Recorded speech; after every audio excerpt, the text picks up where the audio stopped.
guys, today we have a quick video talking about power antennas. So the only reason I'm making this video is because this is the second time in 6 months that I've had to deal with basically people that don't know how antennas on these older Corvettes work. So the first one was an 82, this one I'm working on now is an 86.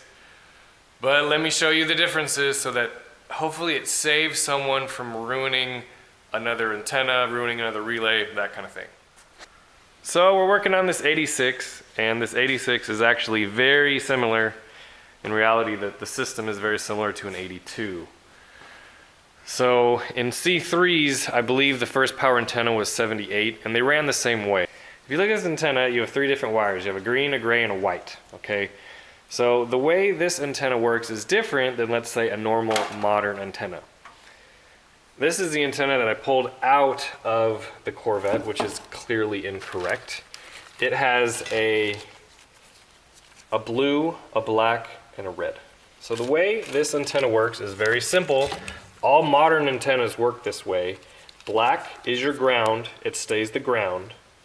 The red is power, and what that does is that makes the antenna go down. And then when you turn your radio on, you also get power to the blue one, which then raises the antenna up. If you hook it up wrong, it's not going to work and it can ruin the motor. So that's what happened to this. They hooked it up incorrectly and this is no longer good because it's hooked up wrong. Now you might say, that's simple. How can they do it wrong? Well, let me show you how this antenna works, and it's very, very different. So on this antenna, the ground and the power wires switch. There's a relay that controls that, so it's a little bit more complicated, but it only works that way and it won't work any other way. I have here's the book to diagnose the antenna out of the car, which is what we have. And you see, to extend up, you have power to green, ground to gray. And then to retract down, you have ground to green and power to white. So as you see, it flips. It moves around. The power and the grounds change to extend the antenna up and down. Whereas on this antenna, the ground stays the same and you just add power and then take away power. So that's the real problem. And I don't understand why people can't figure out this. It's the second one I've done and the second bad antenna that I've had to pull out because of this. So let me kind of demonstrate on my bench here how this works.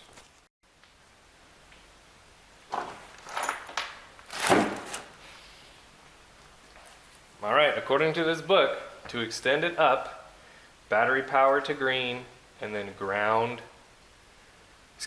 battery power to green and ground to gray.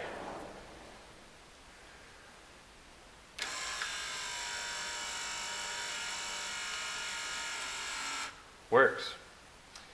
And then it switches to go back down. You ground green and you put power to white. Just like that.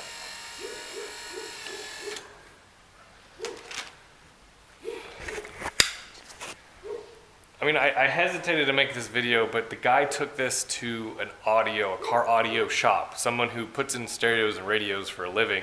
They had it for 3 hours and they ruined it. So I'm really hoping it works in the car. We're gonna see. I'm gonna put it on the bench and test it again a couple times just to make sure, but hopefully it didn't mess up the relay, hopefully it didn't mess up the radio, plugging in the wrong antenna the wrong way. So here's the moment of truth. I basically twisty tied it to the factory harness up there. Yeah.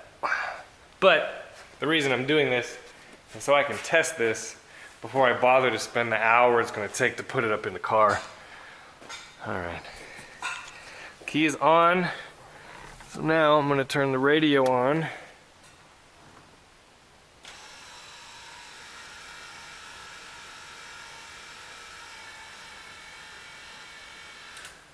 Okay, now we're going to turn the radio off.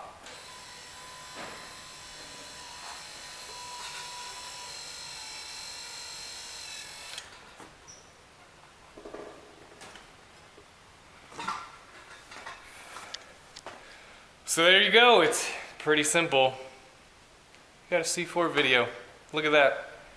Please wire up your antennas the correct way and don't do what all the shops are doing now and again figure it out.